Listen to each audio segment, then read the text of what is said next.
तुम्हें रेस क्या लगानी है मंदिरों में जाने की? तुम्हारे लिए शिक्षा मंदिर है, तुम्हारे लिए इंस्टीट्यूशंस मंदिर है, यहाँ आओ ना, वहां क्यों बैठे हो? और सबसे बड़ी बात है, बाबा साहब ने एक ही चीज कही थी, मैं तुम्हें मंदिरों में नहीं, मैं तुम्हें इधर उधर नहीं मिलूंगा, मैं तुम्हें किताबों में मिलूंगा। हम संख्या में बहुत है, हम निकल के नहीं आ रहे, बस दिक्कत यही है। लेकिन हम जैसे जो लोग हैं ना, वो न्याय लेके ही छोड़ेंगे। आपकी बात सही है कि वर्ण व्यवस्था की डिमांड कर रहे हैं, और वो मानते भी मनुस्मृति को है, वो संविधान को नहीं मानते, लेकिन वो बड़े मुट्ठी भर लोग हैं। इनके कितने हितैषी हैं, हमें इनका वोट लेना है, वोट की लूट करनी है, तो चलो इनके हितैषी बन के, चलो उनके आंसू पहुंच के आओ, चलो फर्जी चेक लेके चलो, दिखाओ कि हम तुम्हारे कितने ज्यादा हमारे दिल में हमदर्दी है।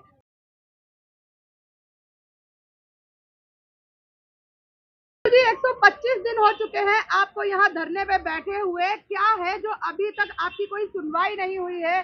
ना ही कोई विपक्ष से आपके पास आया है, ना ही दिल्ली गवर्नमेंट से कोई आपके पास आया है। अरे आपने बड़ा सही सवाल पूछा। मैं तो इतनी, हम सब इतने पागल और इतने बेवकूफ हैं, दलित आदिवासी बहुजन, हमें तो पता चला अब जाकर कल की, अंदर तो कोई है ही नहीं, वाइस चांसलर ऑफिस खाली पड़ा है, ना रजिस्ट्रार है ना वाइस चांसलर है।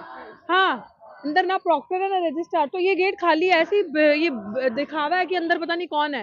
तो अब हमें ये प्रॉपर्टी तो साझी है सबकी, तो मुझे लग रहा है कि अब आने वाले टाइम पे 31 तारीख को हमारी बड़ी प्रेस कॉन्फ्रेंस है यहाँ पे, जब हम ऐलान करेंगे कि हम इस ऑफिस को अब ताला लगाने जा रहे हैं, क्योंकि अंदर कोई है ही नहीं। सुने, अंदर कोई हो तो वो सुनेगा ना।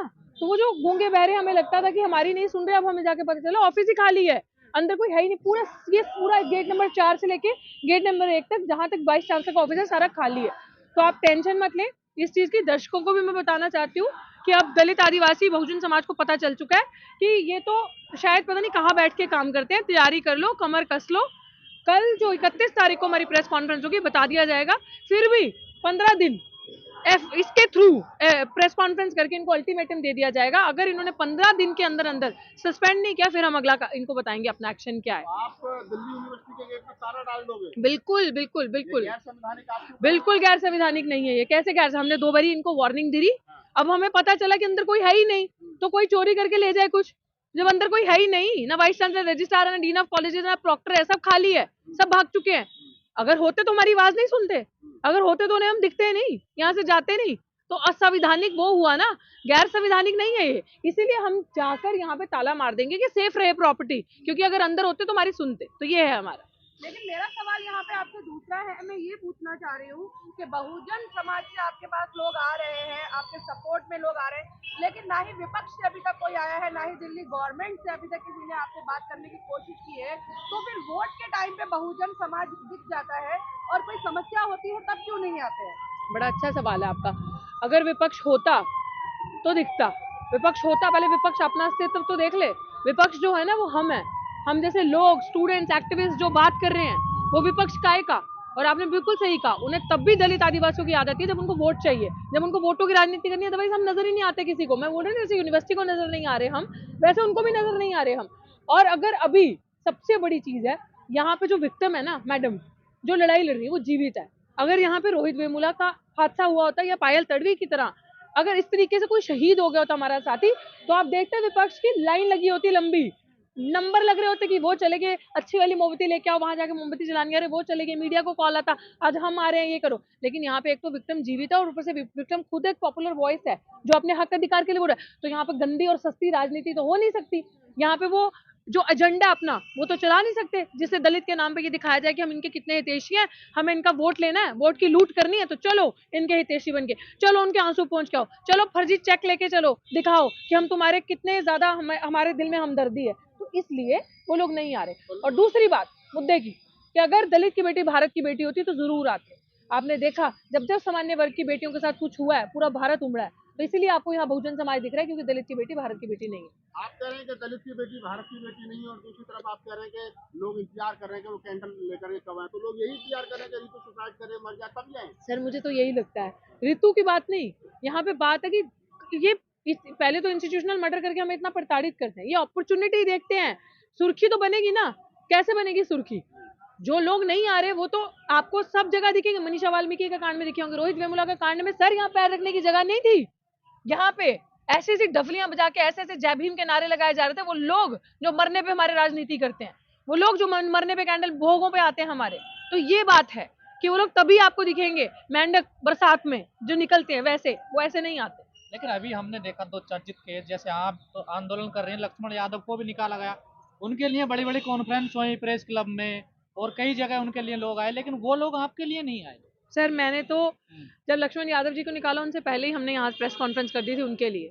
हम तो अपने बहुजन समाज को प्यार करते हैं, हमें तो कांचीराम जी ने जो सिखाया है कि एसटी एसटी ओबीसी मिनॉरिटी सब एक है, तो हमने यही समझा हमेशा कि वो हमारा परिवार है और हमारा दायित्व बनता, फर्ज बनता है कि अगर उनके साथ इतना बड़ा अपराध किया तो हम साथ दें। अब वहां पे मेरे लिए प्रेस कॉन्फ्रेंस नहीं हुई तो इसका सवाल आप ही के जवाब में है कि क्यों नहीं हुई, क्योंकि मैंने आपको कहा कि सिर्फ और सिर्फ आज के टाइम पे जितने लोग आपको नजर आए होंगे वहां पे भी या कहीं पे भी, वो हम लोगों के नाम पे राजनीति करना चाहते हैं। जब भी हम लोग असली संघर्ष के बैटलफील्ड में बैठे होते हैं न्याय के लिए, तब नहीं आते, क्योंकि यहाँ विक्टिम जिंदा और विक्टिम खुद एक, मैंने आपको कहा, आवाज है। कोर्ट में क्या प्रक्रिया चल रही है अभी तक? कोर्ट में अच्छा चल रहा है सर। बुरी बात ये होती है कि इंडियन जुडिशियल सिस्टम में justice delayed is justice denied, तारीख पे तारीख, तारीख पे तारीख, वही होता है। मेरे केस में 3 जज चेंज हो चुके हैं, लेकिन मेरे केस में हमने ये किया है कि अगर जज चेंज हो रहे हैं, if something is fishy there, तो हमने ये किया है कि अब अपनी जो वीडियो रिकॉर्डिंग है एज पर SC ST एक्ट, जो केस की प्रोसीडिंग है वो वीडियो रिकॉर्ड होगी, तभी हियरिंग होगी, नहीं तो हम उस केस की हियरिंग को जज के थ्रू या जो भी होगा पिटीशन डाल के, प्रोटेस्ट पिटीशन डाल के पोस्टपोन करेंगे। धरने पर कोई दिक्कत आ रही है, जैसे ठंड पड़ रही है ज्यादा? धरने पे सर बहुत दिक्कत आ रही है। आप देखो रात को भी थोड़ी देर रुक जाओ आप, आधा घंटा और, यहाँ पे इतनी ज्यादा फॉग स्मॉग हो जाती है कि एक दूसरे का चेहरा भी नजर नहीं आता, और खूब ठंड है, बुरी ठंड है। और वो लोग मेरे समाज के जिनके बारे में आप मुझसे बार बार सवाल कर रहे हो, वो लोग जो कंबल ओढ़ के शायद हमारी वीडियोस देखते हैं या कंबल ओढ़ के आराम से सोए होते हैं, वो एक बारी आके यहाँ पे देखें संघर्ष क्या है, किस तरीके से ये बच्चे यहाँ पे न्याय के लिए बैठे हैं। तो आपको लगता है न्याय मिल जाएगा जब आजाद भारत में आज भी लोग वर्ण व्यवस्था की डिमांड कर रहे हैं, उसकी पैरवी कर रहे हैं? तो सर वो जो मुट्ठी भर लोग हैं जो वो कर रहे हैं ना, हम संख्या में बहुत है, हम निकल के नहीं आ रहे, बस दिक्कत यही है। लेकिन हम जैसे जो लोग हैं ना वो न्याय लेके ही छोड़ेंगे। आपकी बात सही है कि वर्ण व्यवस्था की डिमांड कर रहे हैं, और वो मानते भी मनुस्मृति को है, वो संविधान को नहीं मानते, लेकिन वो बड़े मुट्ठी भर लोग हैं। मैं आज आपको एक चीज बताऊं ना, आज पढ़े लिखे दलित से अनपढ़ गवार जो गांव में बैठा दलित है ना, उससे खतरा नहीं, आज पढ़े लिखे दलित से खतरा है। हम जैसे दलित आदिवासी बहुजन, क्योंकि हम लोग जब आते हैं, सवाल करते हैं, पढ़ते हैं, तो हम लोगों के लिए ये वर्ण व्यवस्था का जो वो है ना सिस्टम, ये हमारे लिए लाना है, हमारा मुंह बंद करवाना है इससे, उनके लिए नहीं जो गांव में बैठे, उनसे कोई खतरा नहीं है। और हम लोग इतना समझ चुके हैं इनकी हर स्ट्रैटेजी को कि आपने देखा मेरे धरने को आज 124 दिन हो गए, अनडिफिटेड चल रहा है, और ये ऐसे ही अनडिफिटेड चलेगा क्योंकि हम में हिम्मत बहुत है, हम इनको समझ चुके हैं, ये हम लोगों के सामने एक्सपोज हो चुके हैं, इसीलिए हमारी हिम्मत, हमारे जज्बे अब उस लेवल तक आ चुके हैं कि सिंपल सी बात है, कफन बांध के आए थे, या तो जेल जाएंगे या तो जीत के जाएंगे, दैट्स इट। विवेक बिंद्रा ने जो अभी स्टेटमेंट दिया उसको आप कैसे देख रहे हैं? एक निकम्मा निठल्ला इंसान और क्या दे सकता है। मैं तो अपने समाज से कहती हूँ कि क्यों ऐसे मूर्ख इंसानों को, जो सो कॉल्ड यूट्यूब के माध्यम से बड़ा पॉपुलर चेहरा बनते हैं और आपको लगता है कि बहुत इंटेलेक्चुअल क्लास है, और आप उनको भर भर के फॉलो, अधिकतर उनको हमारे लोग फॉलो करते होंगे, भगवान बना लेते हो। एक जय भीम का नारा किसी ने लगाया, आपके लिए वो सब कुछ हो गया, एक बारी किसी ने अच्छा बोल दिया, तो आपकी मार्केटिंग और कैसे करेंगे वो? This is the best way to do your marketing. तो यही तो चीज है। और ऐसे लोग जो ये समझते हैं कि हमारे अंदर टैलेंट नहीं है, जो ये समझते हैं कि हमें मैनेजमेंट में रखना चाहिए, हमें डिसीजन मेकिंग में रखना चाहिए, अबे गधों, पूरे भारत का डिसीजन लेके तुम्हारे बाप डॉक्टर भीमराव अम्बेडकर ने करके तो दिखा दिया तुम्हें कि पोटेंशियल क्या है, टैलेंट क्या है। अगर तुम्हारे अंदर पोटेंशियल टैलेंट होता, अभी भी मैं नहीं कहती कि उस समाज के लोगों में प्रोग्रेसिव नहीं है, अच्छे नहीं है, लेकिन टैलेंट होता तो उस जगह तुम होते, उस जगह डॉक्टर बाबा साहब भीमराव अम्बेडकर नहीं होते। तो we don't have to prove them are merit, हम क्या है, हमारे अंदर क्या पोटेंशियल है, तुम्हें प्रूव करने की जरूरत है। पहले अपना घर तो संभालो, तुम भी मोदी की औलाद हो न, जैसे उसने अपनी बीवी को सताया वैसे तुम अपनी बीवी को प्रताड़ित करके, अगर ये लोग सही मायने में पड़े होते तो इनको शर्म आती, सोच के ये चीज पता चलती कि महिलाओं के लिए कितना काम बाबा साहब ने किया, और इसने तो अपनी एक नहीं दोनों बीवियों को प्रताड़ित किया और मारा है, और ये हमें सिखाएगा। तो क्या ये बताएगा पढ़िए विवेक बिंद्रा ने जो कह रहे हैं कि ब्राह्मणों में इंटेलेक्चुअल होते हैं लोग? सर बकवास। बात यह कि ऐसे गधे यूट्यूब के मीडिया पे आपको इसलिए दिखते हैं क्योंकि हमारे लोगों के पास संसाधन, स्पीकर हैं वो, देखिए एग्जैक्टली ऐसे motivation speaker should be sent behind bars, ऐसे गधों को वहां होना चाहिए। आई टेल यू, ये लोग वो हैं मूर्ख। अगर ये 1-on-1 डिबेट में, ज्यादा नहीं बोलूंगी, एक बच्चा SC का ले लो, एक ST, एक OBC, दिल्ली यूनिवर्सिटी, आप मेरे प्रोटेस्ट उठा लो, 5 मिनट के अंदर अगर हमने इनके पसीने नहीं छुटवा दिए ना, अगले 7वें मिनट पे ये हिंदू, मुसलमान, पाकिस्तान और धर्म पे नहीं आ गए ना, तो बताना। ये इंटेलेक्चुअल डिबेट में हमारे आगे जीरो है, जीरो, इनके अंदर मेरिट नहीं है। ये सिर्फ बकवास जो करना यूट्यूब, क्योंकि एक फ्री सोर्स ऑफ मीडियम है, वहां पे बोलो, कुछ भी बोलो, उल्लू बनाओ, क्योंकि आपका पीछा नहीं दिख रहा ना कि आपका बैकग्राउंड क्या है, आप कहाँ से आए हो, कितना आपके अंदर ज्ञान है। और दूसरी बात यह कि हमारे लोगों के अंदर इतना टैलेंट है, इतना पोटेंशियल है, लेकिन हमारे लोगों के पास पैसे नहीं है कि एक स्मार्टफोन ले लें, हमारे लोगों के पास पैसे नहीं है कि इंटरनेट का रिचार्ज करवा लें, ये दिक्कत है। वरना अगर हमारे लोगों को ये टेक्नोलॉजी के बारे में पता हो, पैसे हो, स्मार्टफोन हो, वो पता नहीं कैसी परिस्थितियों में रहते हैं कि वाईफाई उन्होंने कभी देखा भी नहीं होगा, ऐसी जगहों पर है, कैसा टैलेंट मतलब है। शूद्रों को शासक नेता नहीं बनाना चाहिए। ऐसे गधों के हिसाब से तो नहीं बनाना चाहिए, और क्योंकि ये खुद गधे हैं, पब्लिसिटी स्टंट भी तो हो सकती है ना।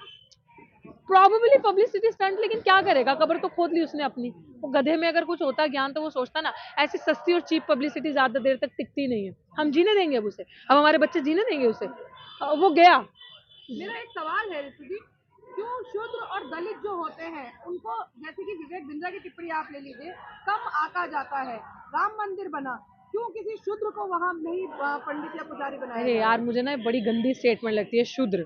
दे have set the varna system, they made the 4 varnas, Brahmin, Kshatriya, Vaishya and Shudra, and you guys have accepted it. भैया क्यों एक्सेप्ट किया आपने? क्यों? Why to call our self Shudra? आप अपने आप को दलित बोल सकते हो, मूवमेंट से निकला हुआ शब्द है। क्योंकि जब आपको कोई चूड़ा, चमार, भंगी, हरिजन या शूद्र ऐसे बोल देता था, तो जब दलित पैंथर्स मूवमेंट्स हुए, जब इतने बड़े बड़े मूवमेंट्स हुए, तो उन्होंने आपको एक आइडेंटिटी दी। वो आइडेंटिटी का वर्ड है दलित, कि जितने ऑब्रेस, दबे कुचले, मार्जिनलाइज कम्युनिटी के लोग हैं, उनको हम एक आइडेंटिटी देते हैं कि इनको आप दलित कह के बुलाओ। दूसरा, संविधान ने आपको नाम दिए हैं, schedule caste, schedule tribe, other backward class, minorities, ये है ना आपके नाम। तो बहन जी, मैं आपके चैनल के माध्यम से, आपके चैनल के माध्यम से भी कहती हूँ कि यहाँ पे भी कुछ लोग आते हैं तो बोलते हैं, अरे ये भी तो शूद्र हैं, ये भी तो शूद्र हैं। मुंह में थप्पड़ मारो उनके, जिन्होंने आपको ये आइडेंटिटी पहले दी। Do not accept their identity. आपने एक बिलीफ सिस्टम को एक्सेप्ट कर लिया कि उन्होंने कहा आप ये हो तो हम पैर से आए, हम ये हैं तो हम ये हो गए। मैं तो इस चीज को भी नहीं मानती कि अगर मेरा पैर किताब को लग जाए तो मैं उसको छू लूं।